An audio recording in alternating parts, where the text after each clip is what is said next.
വിശുദ്ധ യോഹന്നാൻ അറിയിച്ച സുവിശേഷം 3-ാം അധ്യായം 13 മുതൽ 17 വരെയുള്ള തിരുവചനങ്ങൾ. സ്വർഗത്തിൽ നിന്നിറങ്ങി വന്ന മനുഷ്യപുത്രനല്ലാതെ മറ്റാരും ഇതുവരെ സ്വർഗത്തിൽ കയറിയിട്ടില്ല. മോശ മരുഭൂമിയിൽ സർപ്പത്തെ ഉയർത്തിയതുപോലെ തന്നിൽ വിശ്വസിക്കുന്നവന് നിത്യജീവൻ ഉണ്ടാകേണ്ടതിന് മനുഷ്യപുത്രനും ഉയർത്തപ്പെടേണ്ടിയിരിക്കുന്നു. എന്തെന്നാൽ അവനിൽ വിശ്വസിക്കുന്ന ഏവനും നശിച്ചു പോകാതെ നിത്യജീവൻ പ്രാപിക്കുന്നതിനു വേണ്ടി തന്റെ ഏകജാതനെ നൽകാൻ തക്കവിധം ദൈവം ലോകത്തെ അത്രമാത്രം സ്നേഹിച്ചു. ദൈവം തന്റെ പുത്രനെ ലോകത്തിലേക്ക് അയച്ചത് ലോകത്തെ ശിക്ഷയ്ക്ക് വിധിക്കാനല്ല, പ്രത്യുത അവൻ വഴി ലോകം രക്ഷ പ്രാപിക്കാനാണ്. ഓർമ്മിക്കുക, സഭയുടെ ചരിത്രത്തിൽ പല കാലഘട്ടങ്ങളിലായി അനേകം ദിവ്യകാരുണ്യ അത്ഭുതങ്ങൾ നടന്നിട്ടുണ്ട്. കൂദാശ ചെയ്ത തിരുവോസ്തി യഥാർത്ഥ മാംസകഷ്ണമായി മാറുന്നു. കൂദാശ ചെയ്ത വീഞ്ഞ് യഥാർത്ഥ മനുഷ്യരക്തമായി മാറുന്നു. ഏറ്റവും അത്ഭുതകരമായ കാര്യം, നൂറ്റാണ്ടുകൾക്ക് മുൻപ് നടന്ന ഇത്തരത്തിലുള്ള മാംസവും രക്തവും അല്പം പോലും അഴുകാതെ ഏതു സമയത്ത് അത്ഭുതം സംഭവിച്ചുവോ അന്നത്തേതുപോലെ ഇന്നും ജീവനുള്ള വ്യക്തിയുടെ മാംസവും രക്തവുമായി സൂക്ഷിക്കപ്പെട്ടിരിക്കുന്നു. അതിലേറെ അത്ഭുതകരമായ ഒരു സംഗതിയാണ്, ഒരു വിധത്തിലുള്ള രാസവസ്തുക്കളും ഉപയോഗിക്കാതെ ഇന്നും അഴുകാതെ സൂക്ഷിക്കപ്പെട്ടിട്ടുള്ള ഈ ദിവ്യകാരുണ്യ അത്ഭുതങ്ങളിൽ കാണപ്പെട്ട മാംസം മരണവേദന അനുഭവിച്ച ഒരു പുരുഷന്റെ ഹൃദയത്തിലെ പേശികളാണെന്നത്. രക്തമായി മാറിയ വീഞ്ഞ് AB പോസിറ്റീവ് ഗ്രൂപ്പിലുള്ളതും. അവസാന അത്താഴവേളയിൽ ഈശോ അപ്പമെടുത്ത് ആശീർവദിച്ചു മുറിച്ചു കൊടുത്തത് ഇതെന്റെ ശരീരമാകുന്നു എന്ന് പറഞ്ഞുകൊണ്ടാണ്. അപ്പോൾ മുറിച്ചു നൽകിയത് യഥാർത്ഥത്തിൽ അവിടുത്തെ ഹൃദയത്തിലെ മാംസം തന്നെയാണ്. ആശീർവദിച്ചു നൽകിയ വീഞ്ഞ് സ്വന്തം ഹൃദയത്തിൽ നിന്നുള്ള രക്തവും. ഈ സത്യം മറനീക്കി പുറത്തു കൊണ്ടുവരുന്നതാണ് സഭയുടെ ചരിത്രത്തിന്റെ തുടക്കം മുതൽ ഇന്നോളം സംഭവിച്ചിട്ടുള്ളത്. ഇവയെല്ലാം ശാസ്ത്രീയമായി തെളിയിക്കപ്പെട്ടിട്ടുള്ളതുമാണ്.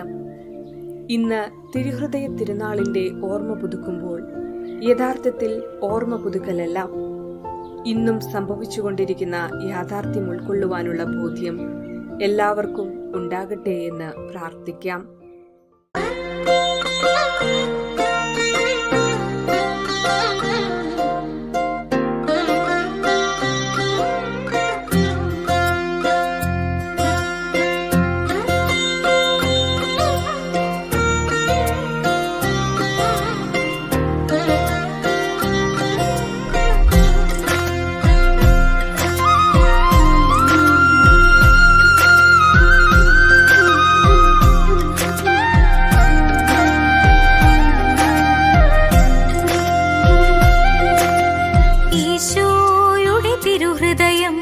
രാജാവാം തിരുഹൃദയം, ഈശോയുടെ തിരുഹൃദയം, രാജാവാം തിരുഹൃദയം, എൻ കുടുംബത്തിൻ പ്രതിഷ്ഠയായി എന്നും വന്നു വാഴാൻ കാത്തിരിക്കുന്നു.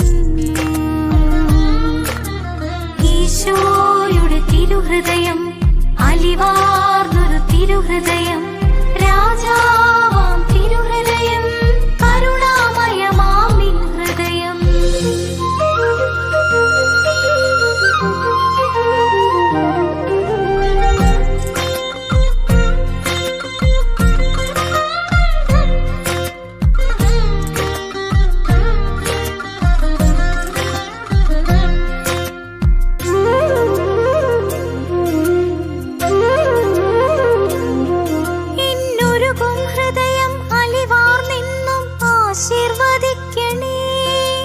സന്തോഷങ്ങൾ സന്താപങ്ങൾ വിശുദ്ധമാക്കണമേ.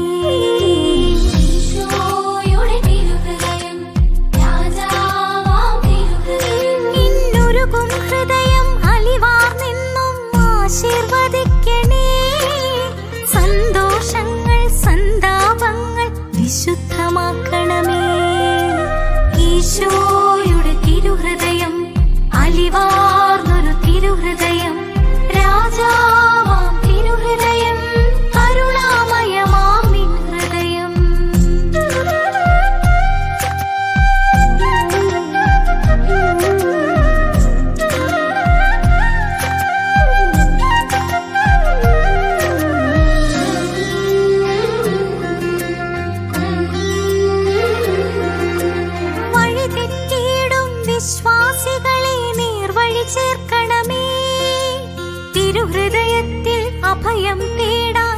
നൽകിയിടണമേ.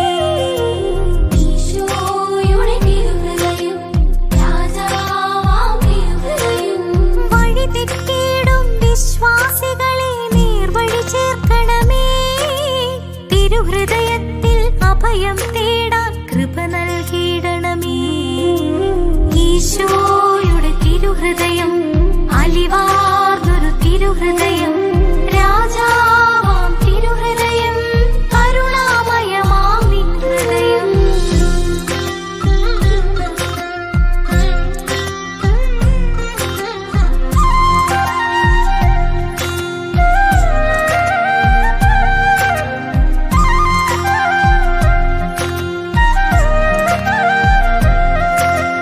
നീറിപ്പുകയും ആത്മാവുകളെ രക്ഷിച്ചിടണമേ. സ്വർഗകവാടം എത്തും നേരം ദർശനമേകണമേ. ഈശോയുടെ തിരുഹൃദയം, രാജാവാം തിരുഹൃദയം. നീറിപ്പുകയും ആത്മാവുകളെ രക്ഷിച്ചിടണമേ. സ്വർഗകവാടം എത്തും നേരം ദർശനമേകണമേ. ഈശോയുടെ തിരുഹൃദയം, രാജാവാം തിരുഹൃദയം, ഈശോയുടെ തിരുഹൃദയം, രാജാവാം തിരുഹൃദയം. നിൻ കുടുംബത്തിൻ പ്രതിഷ്ഠയായി ഇന്നും വന്നു വാഴാൻ കാത്തിരിക്കുന്നു. ഈശോയുടെ തിരുഹൃദയം.